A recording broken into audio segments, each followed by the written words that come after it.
Hi guys, and welcome back to CAE Speaking English. My name's Hayley, and in this lesson I'm going to be showing you 5 must-know grammar points for your Cambridge C1 exam. So these are grammar points that examiners expect you to be able to use, and they're going to show up in writing. You have to use these in writing. They'll probably show up in keyword transformation, generally in use of English as well, and you need to be able to use them in your speaking. So they're super important for your exam. This kind of shows the examiners the difference between like B2 level and C1 level. So stay with me here. We're going to take a look at those, and I'm going to show you in the exam exactly how it would look and how you can use it as well. But before we do take a look, make sure that you are subscribed to the channel and do give this video a like if you find it useful. It just helps it to get to more people so that they can prepare for the Cambridge C1 exam as well. Right, let's take a look at our C1 grammar points then.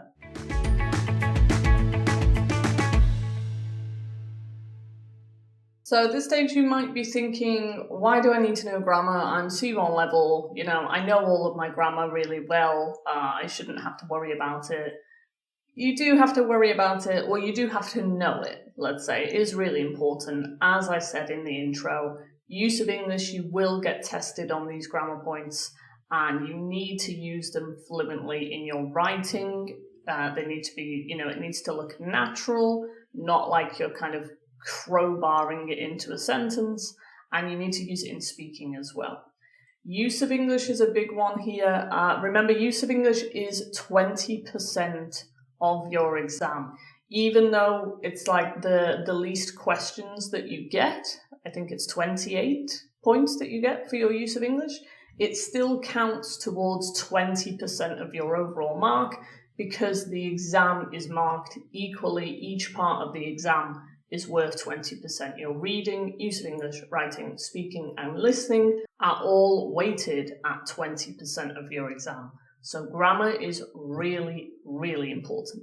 If you don't know grammar, you're probably going to fail use of English, which might mean you will fail the exam as well. So that's why it matters. Okay. All right, let's take a look at our first grammar point, which is inversion. Okay, so we're basically going to do 5 grammar points, a kind of quick recap of each one, and I'll show you where to expect it in the exam and what it might look like. Okay, so inversion, if you don't already know, this is when you change the normal word order of a sentence just to emphasize something, and we do this using negative adverbs. So it might be never, it might be not only, hardly ever, rarely. There's tons of adverbs you can do this with, or like negative adverbial phrases. So we put that adverb at the start, and then you switch your subject and your auxiliary verb around, like we can see in this example here. So your normal sentence would be, I have never seen such a breathtaking view. We take never, we put it at the start of a sentence, and then we reverse I and have, or we invert I and have, and you get an inversion. Never have I seen such a breathtaking view. Okay, that is an inversion form. It makes your writing more formal, and it gives it a bit more emphasis as well. If you want a more in-depth tutorial on inversion, I do have a video. I'll put it up there. I'll put it in the description as well. Click that, save it for later, and I'll go a lot more in-depth. It's like a 20-minute video just on inversion. This video, we're just kind of quickly recapping. So if you do want a more in-depth tutorial, click that link there, save it for later, and you can take a look at that. For now, we're going to head on and look at exam uses. So where does inversion pop up in the exam? Keyword transformation, it's always in there. I've looked at hundreds of keyword transformation tasks. There's always an inversion in there somewhere. Okay, so you might get something kind of similar to this. So I haven't heard such a moving speech. That could be your first sentence. And then if you get a negative adverb here, that usually tells you that you need an inversion form, or you might have a negative adverb right at the start of your sentence as well, because the negative adverbs generally go at the start. But if we look here, it looks like we've got some reported speech here, because we've got direct speech at the start, and then she said that. So that tells you you need not only an inversion form, but also reported speech. Okay, so she said that, so moving. All right, watch out here, we've got so as well instead of such. So you've actually got 3 separate grammar points here. This is quite a tricky one. You've got reported speech, inversion, and you've got your difference between so and such as well. I'm going to give you about 10 seconds to see if you can complete this yourself. Let me know in the comments what you think the answer is, and then we'll look at the answer in a second. So you've got 10 seconds to complete this sentence so that it means the same as the above sentence. All right, off you go.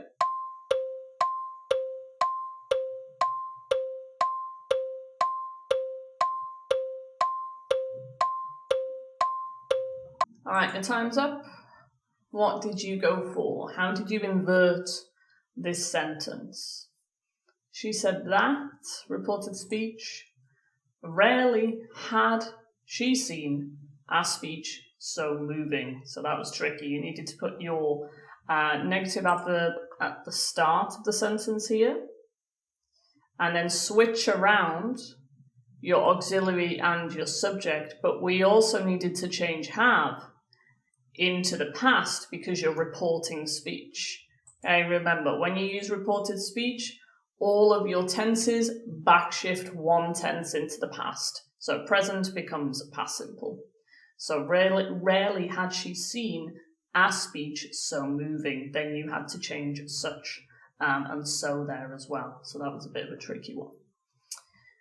But keyword transformation, where inversion pops up. Writing as well. This is used quite a lot in writing, kind of more formal writing, academic writing. So you want to be using it in your essay and any other formal writing tasks that you might have. For example, you could say, not only does this policy reduce pollution, but it also encourages healthier lifestyles. If you're kind of giving a reason why you would choose a particular option that you have in your essay, you can use not only but also. It's a nice inversion form, and it's quite simple to use as well.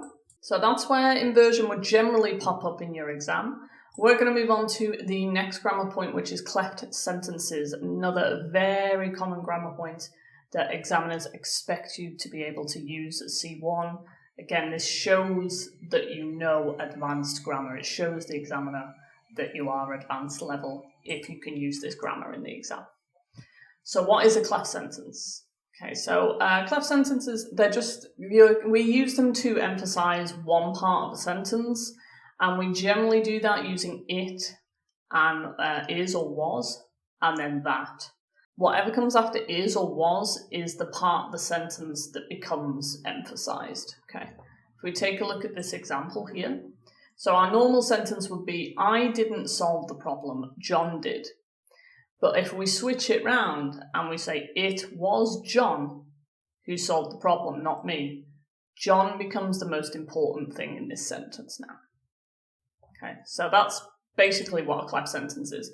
You're just changing around the word order to put emphasis on something else.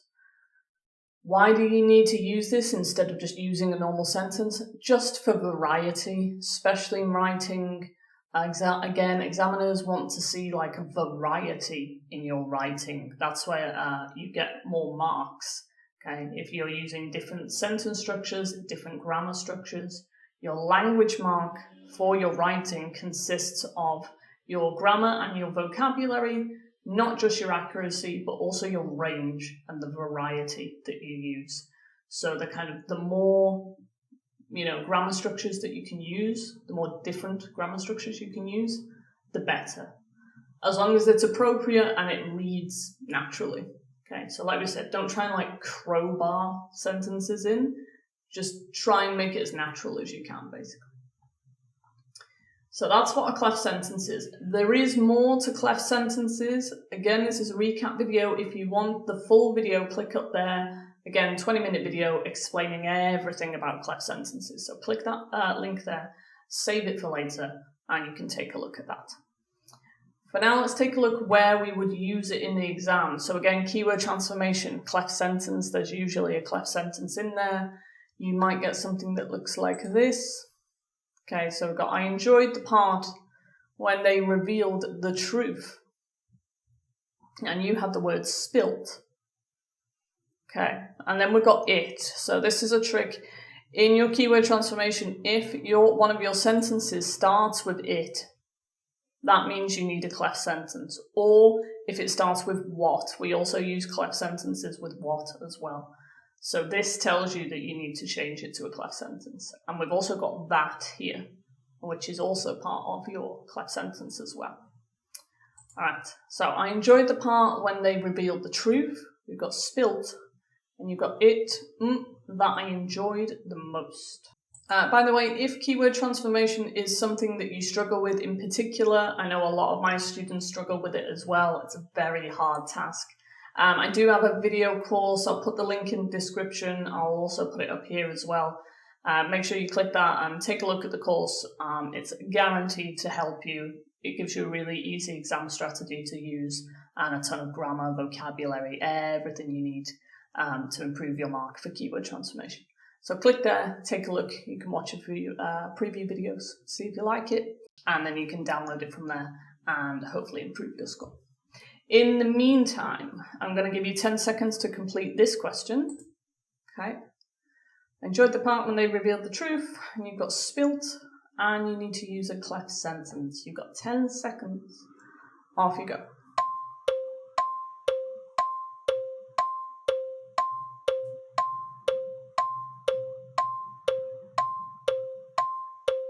All right, time's up. What did you go for? Write in the comments if you want, and I'll correct you. Or any questions that you have about it as well, let me know. So it would be, it was when they spilt the beans that I enjoyed the most. Okay, so spill the beans, that was an idiomatic expression you were being tested on, which means to reveal the truth. Okay, you spill the beans, you reveal the truth. And we needed our clef sentence, it was when. It was when they spilt the beans that I enjoyed the most. Okay, so clef sentences for keyword transformation, also in writing, again, essay writing, just to give a bit more variety to your writing, put a bit of different emphasis on something in your sentence. For example, it is education that plays the most crucial role in tackling inequality. Rather than just saying education plays the most crucial role, you've just got a bit more emphasis in the sentence. Okay. You can use it in your report as well. Kind of any kind of writing, really, it works quite well. So again, it was the lack of facilities which students had the most issue with. And then you report what those issues were. Right. So any kind of writing is good. And use of English. Speaking of writing, if you do need any more help with your writing, or reading or listening, I've got a bunch of C1 video courses. I'll put the links in the description. They're like 3 hours long, and they just have tons of easy exam strategies in there for you. They're completely interactive. They come with like an interactive presentation. You can play games, take quizzes. There's videos of me, like this one, giving you advice. Lots of vocab, flashcards, grammar, everything you need to improve your reading, your writing, and your listening. So they're separate courses, so whatever skill you're struggling with, you can just get one course for that specific skill to help you. All the links will be in the description. If you want to take a look at any preview videos, you can do, and then you can download them from there.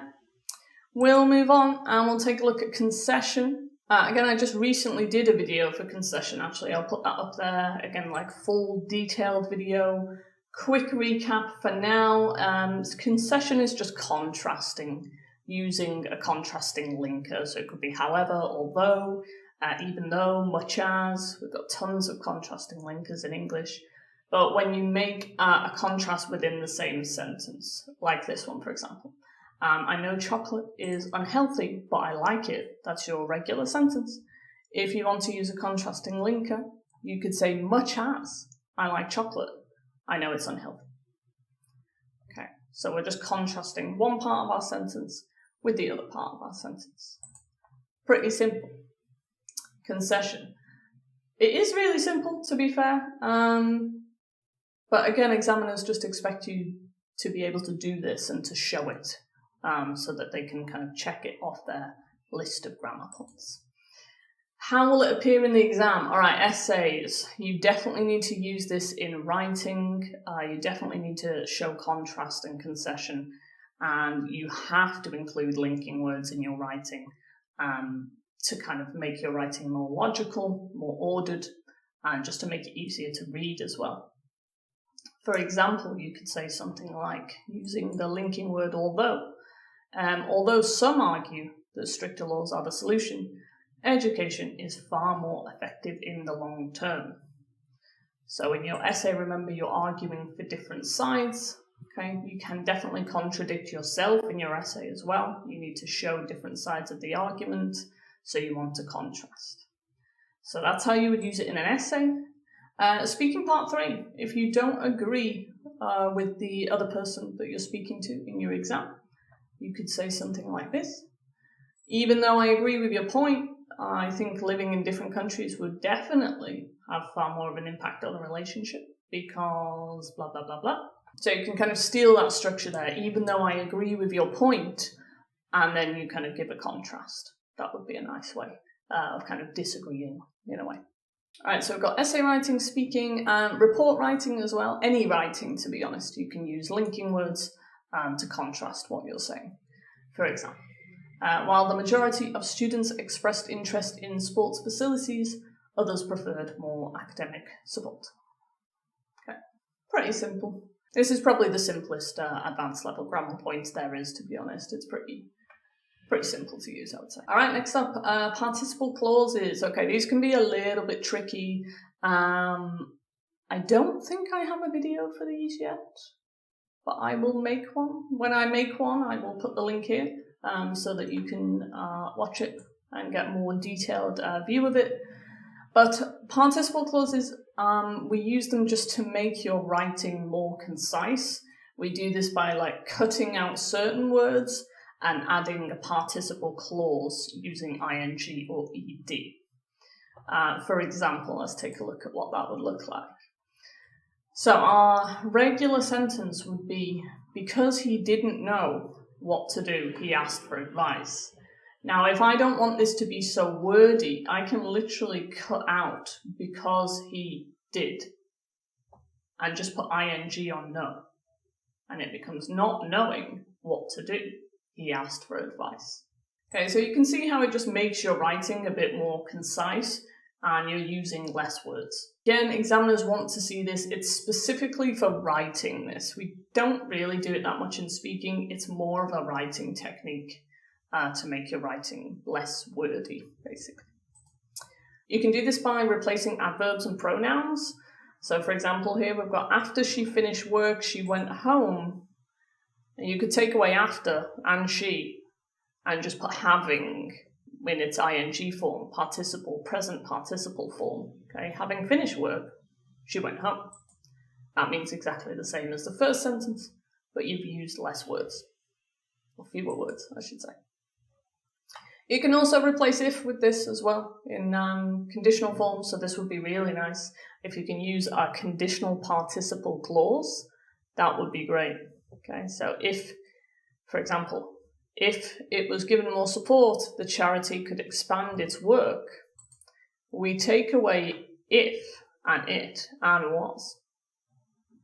You don't need any of that. And we can just use this participle here, our past participle given. Given more support, the charity could expand its work. Okay, so we've cut out 3 words there.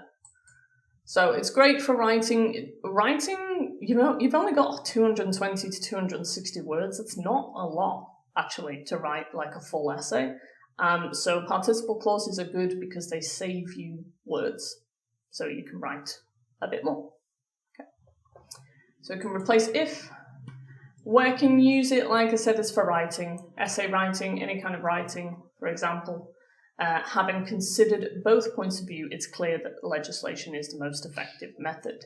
This is a really nice phrase for your conclusion in your essay.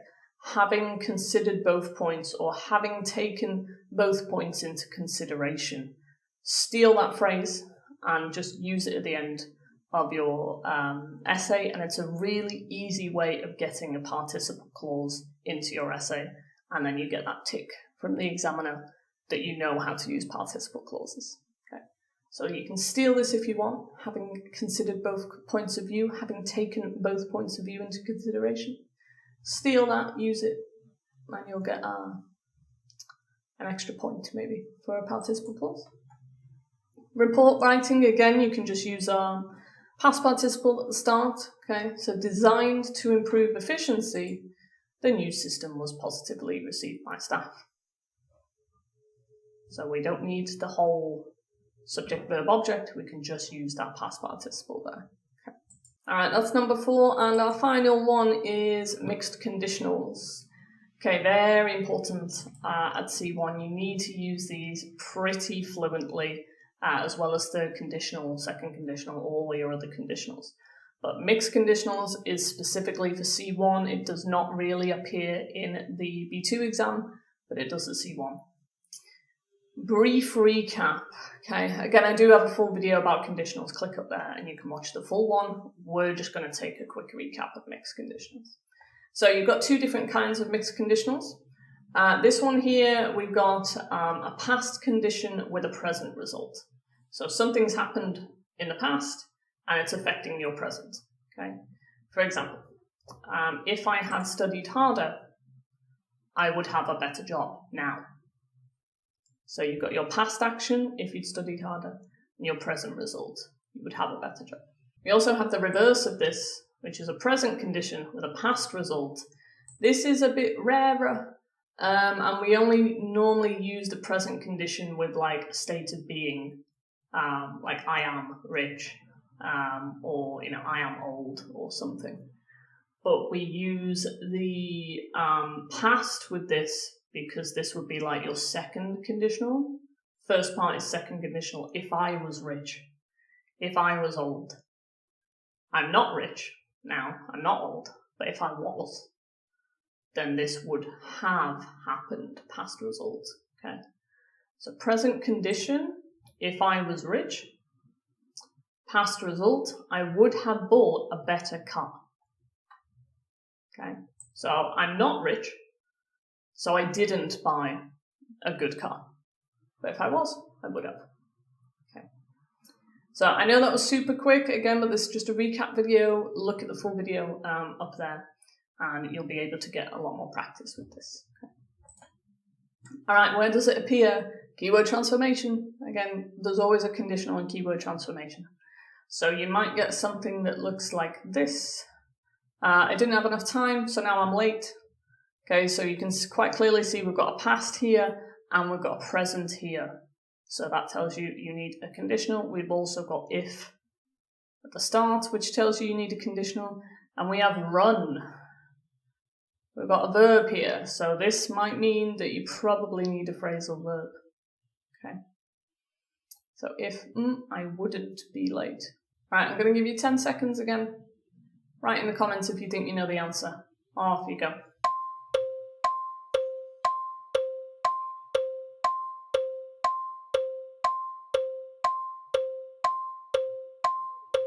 Alright, your time is up. What did you go for? How did you do this? Mixed conditional with a phrasal verb as well. If I hadn't ran out of time, so run out was your phrasal verb for don't have enough time. And then we needed that like third conditional, like your past conditional. If I hadn't run out of time, I wouldn't be late now. Okay, so definitely have a practice with mixed conditionals because it really helps with your keyword transformation. You can also use them in essay writing as well, or writing in general. Okay, especially if you're like maybe complaining about something, you could maybe use it in a formal letter as well. Let's take a look at this example here. If governments had invested more in renewable energy, we would now be less dependent on fossil fuels. Okay, so past condition, present result. That's your most common mixed conditional. Like I said, if you want to complain about something, so this would be good for a review or a formal letter of complaint. For example, if the staff had made an effort to help us, my opinion would be different.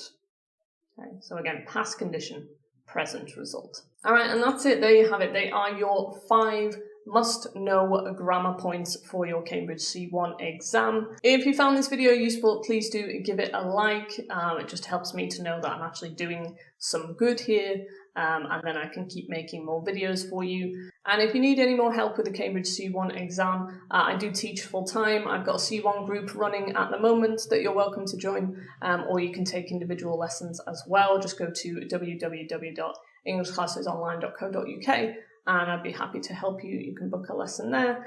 If you've got any comments, questions, anything about this video or the grammar points in it, please do leave me a comment and I'll get back to you when I can. And that's all from me for now. I'll see you in a video soon.